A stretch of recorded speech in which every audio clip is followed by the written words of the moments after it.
Questions orales. The honourable member for Hamilton Centre.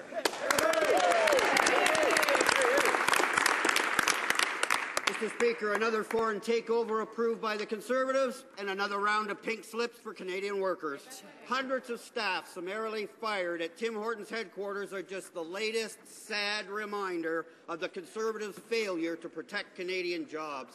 Many of these people had put their whole careers into this company only to be let go with no notice when the new foreign owners swept in. Why did the Conservatives yet again fail to stand up for Canadian workers and their jobs? Hear, hear. The Honourable Minister of Industry.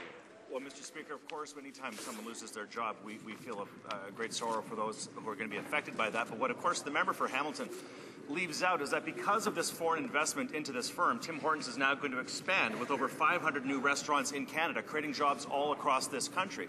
They're also going to be moving Burger King from Florida up to Canada and launching a global platform creating jobs in Canada and around the world. So foreign investment into Canada that creates jobs in Canada and allows Canada to be a true leader on the international scene in terms of job creation and growth is something that Canadians should be proud of, Mr. Speaker. The honourable member for Hamilton Centre.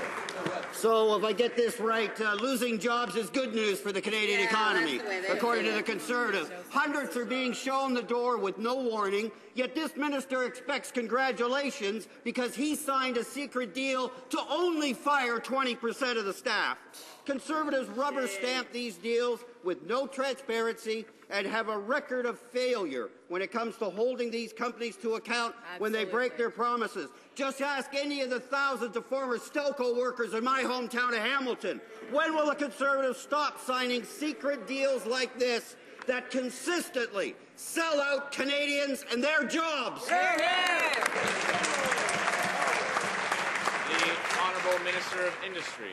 Well, of course, that's ridiculous, Mr. Speaker. As I just said, this is an investment into Canada, and those people at the head office who unfortunately are going to be getting difficult news, of course, our hearts go out to them, Mr. Speaker, but this is an investment that will allow a company to grow in Canada. And had this investment not happened, Mr. Speaker, the situation actually might be significantly worse for the employees of this firm. But because we have low taxes in this country, it's 46% lower taxes in this country to create a business than is the case in the United States. Jobs in Canada are being created. We have almost 1.2 million net new jobs that have been created in Canada. And because of this investment, Tim Hortons is going to grow by over 500 new outlets. The honourable member for Hamilton Central. Well, Speaker, as layoffs continue to pile up even higher, Conservative economic credibility is dropping even lower.